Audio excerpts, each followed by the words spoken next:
chapter 2 of our new book, King Ethelred Hall. Darcus peered through the spiked railings that ran along the front of King Ethelred Hall High School. It was an enormous Gothic building with brooding gargoyles sprouting from its many corners. Darcus took in the narrow windows, soot-stained brickwork and graffiti. The playground looked like the exercise yard from a prison film. His old school wasn't perfect, but at least it had a playing field. He hoped this school would be better than the one he was dumped in for 3 weeks while staying at the foster home. That had been rough. Uncle Max had said that you didn't get to choose which school you went to if you applied at the wrong time. You got sent to a school that had room for you. Darcus had learnt that the schools with free spaces tended to be the bad ones. He stared at King Ethelred Hall. If you counted his old one, this was his 3rd school in 5 weeks. 5 weeks since Dad had last walked him to school. Darcus clenched his teeth. He couldn't get upset just before going into a new school. People would stare. He thought about what Uncle Max had said. Grit and determination, he whispered to himself, and taking a deep breath, he walked through the school gates.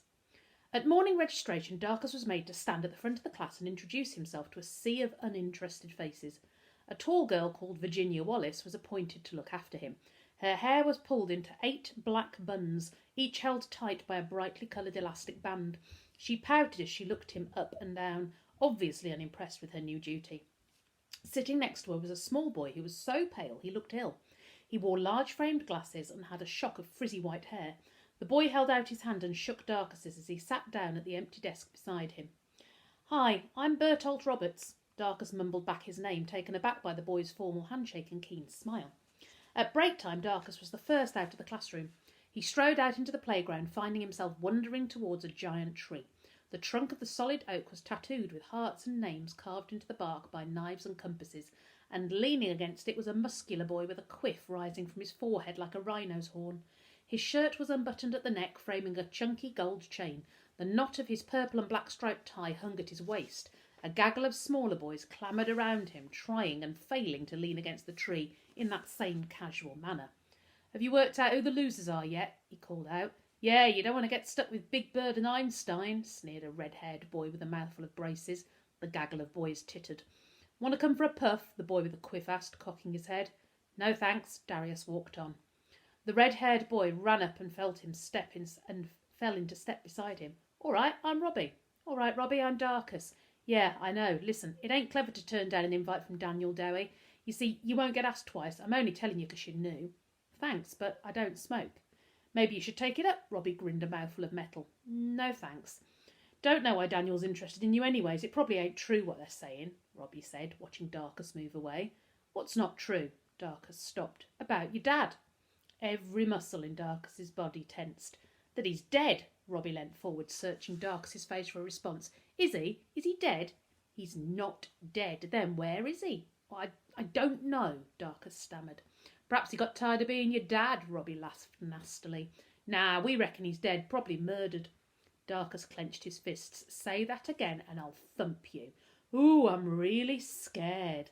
Robbie cowered away from Darcus and then laughed. "Darcus's dad's dead. Darcus's dad's dead." Darcus felt a surge of fire in his chest and he lurched forwards. But before he could swing his fist at Robbie's face, 2 strong hands grabbed his upper arms, holding him back.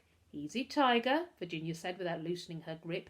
"You're a loser, just like your friends," Robbie said to Darcus as he backed away from Virginia, looking scared. "You're all a bunch of losers." He ran back to the tree and the raucous chattering of the other boys. "Are you okay?" Virginia let go of Darcus's arms. Darcus glared at her. "You should have let me hit him. He made me stop you." She nodded over to her shoulder to where Bertolt was standing, blinking at them. "But you should thank him. He did you a favour." Bertolt shuffled forwards to stand beside Virginia, smiling shyly.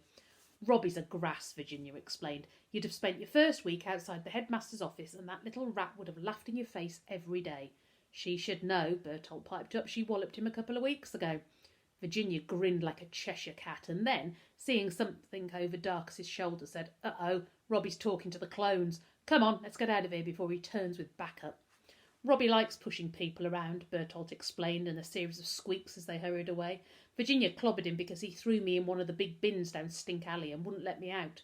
He stumbled and Darcus caught his arm. Bertolt smiled gratefully. "Thanks." "There isn't a boy in this school I can't whoop in a fight," Virginia said defiantly. Darcus believed her. "Thanks for stopping me, from getting into trouble." If you weren't new, I'd have let you smack him, Virginia growled. Robbie's a weasel. Would you like to have some lunch with us? Bertolt asked. Sure, Darcus nodded. Thanks. Bertolt and Virginia were as different as peanut butter and jam, but tight as friends could be. They finished each other's sentences and spoke to each other with looks. Darcus had never made that kind of friend because he couldn't talk about the things in his head. He couldn't explain the chasm of fear that had opened up inside him when Mum had died, or the terrible nightmares he had about Dad. But as he listened to their banter, he envied Bertolt and Virginia's closeness. Virginia had the build of a featherweight boxer and skin the colour of cinnamon sticks. She was loud, animated, and talked 10 to the dozen. As they entered the dinner hall, she told Darcus about her family, her 3 older siblings, David, Sean and Serena, and 2 younger, Kesha and Darnell. I'm the middle child. She pulled her lunchbox from her satchel. Mum says I've got the syndrome. She threw it down on the table with a clatter and slid onto a chair. What syndrome? Darcus asked, sitting opposite. The one where you have to be a famous explorer or sail around the world to get noticed. She's not frightened of anything, Bertolt said proudly as he took out his blue Tupperware lunchbox and sat down beside Virginia. Or anyone. My brothers are why I can fight, Virginia explained, stuffing her mouth with crisps. Sean's always trying to beat me, but he can't, she went on, spraying crisp crumbs across the table. Unfortunately, Bertolt said, one white eyebrow arched with disapproval, she hasn't got any manners. Bertolt was pale as chalk, with a neat body and a head that looked disproportionately large due to his springy hair and enormous glasses. Darcus soon realised how he'd got the nickname Einstein. He was the ultimate science geek. He described his hobby as constructing working prototypes of new inventions that throw fire or explosives. Like Darcus, Bertolt was an only child. He lived with his mother in a compact flat in a block not far from the school. Bertolt nags a lot, Virginia poked him. Hates it when I talk with my mouth full. He has dinner round ours when his mum's working and that's all I hear. Only pigs eat with their mouths open, she mimicked Bertolt's high-pitched voice. Bertolt blushed and Darcus, seeing his unhappy face, changed the subject. Your mum works at night? She's an actress, Bertolt explained. Her name's Callista Bloom. Have you heard of her? No, sorry, Darcus shrugged apologetically. No one has. Bertolt fed small bits of Marmite sandwich into the side of his mouth. You won't have seen her on TV unless you watch adverts about people who fall over at work, although you might have heard her. She does the voice of the annoying bunny rabbit on Bazonka's Bath Time. Darcus shook his head, pulling a knotted carrier bag from his rucksack. I don't really get to watch much TV. Mum mostly does theatre. She was in a play when she had me. I'm named after a playwright. Pity she didn't think about how it might ruin your life and get you thrown in bins, Virginia snorted. I don't think that was because of my name, Bertolt frowned. I like it, Darcus said. He pulled a spoon from his coat pocket and tore a hole in his carrier bag. It's unusual, but in a good way. Thanks, Bertolt beamed, and then looked puzzled as Darcus dipped his spoon into the hole in the carrier bag. What are you eating? It's my Uncle Max's special fried rice. Try some. It's really tasty. Darcus held the spoon out towards Bertolt. I told him a packed lunch should be sandwiches, but there was no time to make them this morning, so he gave me a bag of rice. Bertolt refused the rice with a little shake of his head. So, Virginia cleared her throat, what happened to your dad then? Virginia? Bertolt gave her a thump and looked apologetically at Darcus. I'm so sorry. What? Oh, come on, everyone's talking about it. Virginia threw her hands in the air. If I don't ask, somebody else will. It's okay. Perhaps if I tell you, people will ask you about it instead of me, he sighed. I'd like it if they stopped staring at me. You were in the papers and on the news, Bertolt pointed out. That kind of makes you famous. Yeah, well, not anymore. Darcus looked at the table. They can't keep writing about a mystery that has no solution. So tell us, what happened? Virginia leant in, all ears. There's nothing much to tell. My dad went to work like normal, and at some time in the afternoon, no one knows when, he vanished. Darcus said in a matter-of-fact way. I realised something was wrong when he didn't come home. Bertolt sucked in his breath. There must be more to it than that, Virginia prodded. No one knows what happened, Darcus continued. The police found no clues, and that's all there is to know. My dad just disappeared. Perhaps he's a spy, Virginia suggested helpfully. He could be saving the country from terrorists right now. Darcus shook his head. He's not a spy. He's the director of science at the Natural History Museum.